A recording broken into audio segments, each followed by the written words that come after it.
guys, it's Boki here from Gigi's Fabric Shop Home to Juki Junkies, and today's video we're going to be talking about the In the Ditch quilting feet that we have on JukiJunkies.com. We're going to be talking about what these feet are used for, how they're practical for quilters, and I'm going to be telling you the difference between the two different feet that we have on the website, so let's get into it.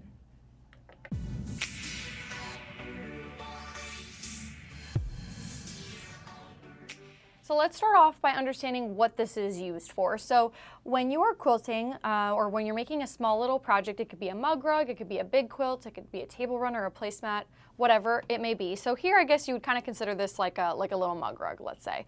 So I have this project and I have the back, I have the inside, and I have the top. The inside being the batting, kind of similar to how you would do a quilt. It's all sandwiched together. Now I have to put those 3 layers together somehow, meaning quilting it, stitching it together so they're all together so then I can really start to finish the project. So especially if you are doing a smaller project or even a bigger one and you don't want to think about how to quilt it, you don't want to free motion quilt it, maybe you're a beginner and you're just trying to learn the ropes of quilting and you don't want to think of how to quilt this big project or this small project, the In the Ditch feet are a very easy way to get the project quilted effectively and without, having to overthink it too much and think, what am I going to do? I'm not really good at free motion quilting, or this project is so small, I don't want to take out the walking foot. So it kind of meets that like happy middle in between for all kinds of different people. So I have this sandwich, I'm ready to quilt it.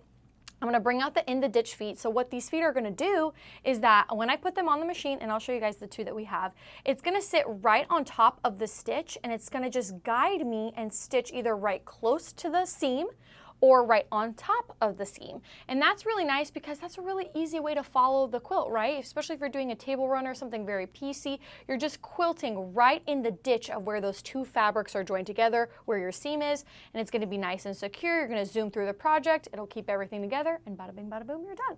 So we're gonna put the 2 different ones that we have on the machine, and I'm gonna show each one and tell you kind of the pros and cons of each one.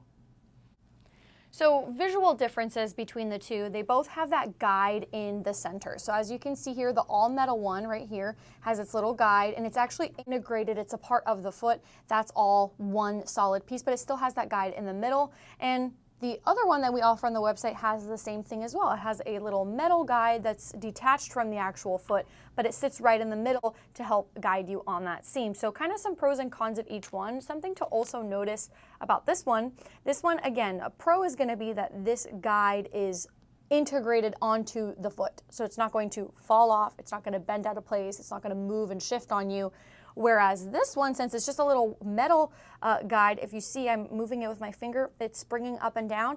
There is the potential of that getting caught on something, getting bent out of place, could wiggle around. So that is something to keep in mind, whereas this is like a integrated part of the foot.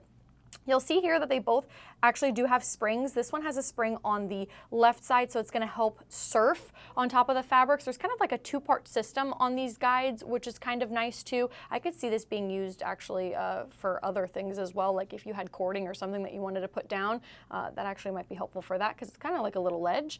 So it has that spring to help surf over the different thicknesses and thinnesses of fabric. And then this one has a spring on the back side that moves and wiggles with the fabric towards the back. So just a little bit different, but they're gonna work just the same. They're gonna both wiggle around on those fabrics. So now we're gonna use each one on this quilt project so you can see which one kind of stitches closer to the seam, which one's a little bit easier to navigate through. So then that way you can decide which one's better for you. All right, so I put the one with the little black metal guide on the inside, which, fun little fact, if you go to shop these on JukiJunkies.com, this one that you'll notice the little black separate guide in the middle, that's actually a foot from Janome. This foot was just designed for the HD9 machines or the 1600, which is also a high shank mechanical machine, just like the TLs. So the feet can actually be switched between the 2. So fun little fact, if you have an HD9, the TL feet will work on your machine as well. All right, so here is that Janome foot, so you just see there. So I have it on the machine. I'm going to take that little metal guide and I'm going to center it as best as I can right on that seam, so right in the ditch. That's why it's called the In the Ditch foot, because when these seams join together, there's that ditch where the 2 are meeting together. So I'm just going to put my stitch length kind of long as if I was quilting. For me, I like to quilt between a 3.5 to, I don't like to go up to a 4, but somewhere around there. Just keep it right in that ditch, and we're just going to start to sew very nice and slow, just making sure that guide stays right in the middle as we're going along.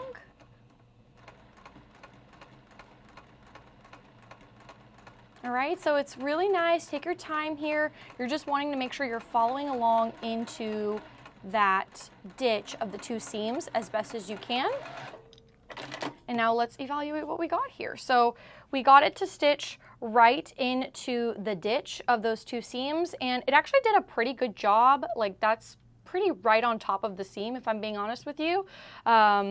So yeah, that did a really nice job. So if I wanted to just keep this going, I would do this one, I would do this one, and then I would do the horizontal, and then I would have a whole quilted project out of this. So this one's really nice. I feel like this Janome one does a better job of staying right into the seam. So if you want it to be a little bit more seamless, you don't want to really see the stitching as much, using this one's going to help achieve that more in the ditch look, whereas the next one that we're going to use, this is an off-market foot that we have sourced and tested for you guys, obviously, before we offered it to you. I feel like this one stitches right next to the seam, so this top stitching is a little bit more visible, it's a little bit more seen, and depending on what kind of look you're going for, sometimes I favor this over that one. That's just my personal opinion. I mean, you guys are up to decide what's better for you, but I feel like when it stitches a little bit closer to the side too, I like to see the top stitching, and I also feel like it's a little bit more secure for the stitch quality and the quality of the project because it's not showing right in the seam. But that's just my personal opinion. I'm going to put this one on now so you guys can see how you would navigate in that ditch to get the same result. All right, so now I put the next one on, which is that off-market foot. This is not a genuine Juki part, just so we're all on the same page. This one has that integrated guide onto the foot in the middle already, so kind of the same concept. I have my next row. I'm just going to put that little hinge in the middle right into the ditch of the 2 seams where they're joining together, and I'm just going to do my best to stitch right with it. All right.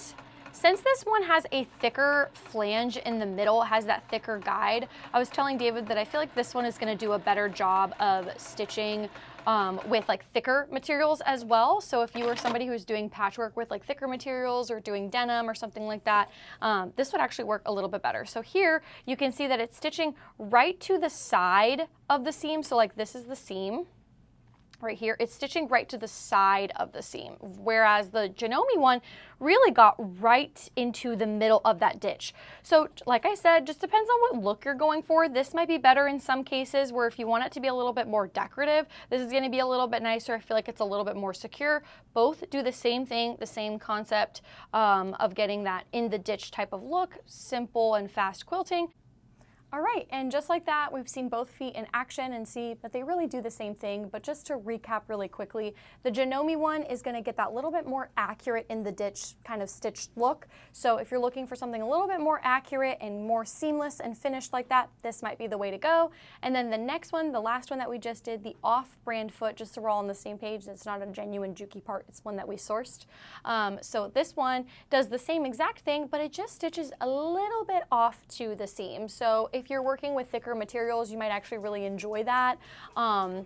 It's going to stitch right in that seam, just a little bit off the edge, so it's a little bit more decorative. You'll see it a little bit better. So both really nice to have in your stash. They're going to be a great way to quilt your projects without really overthinking it. But if this is not your favorite way of doing it, you can always do a walking foot for quilting your projects, or you could do free motion quilting or straight lines or whatever it may be. I just think this is a great alternative for doing those small projects, even big ones, when sometimes you're like, how am I going to quilt this?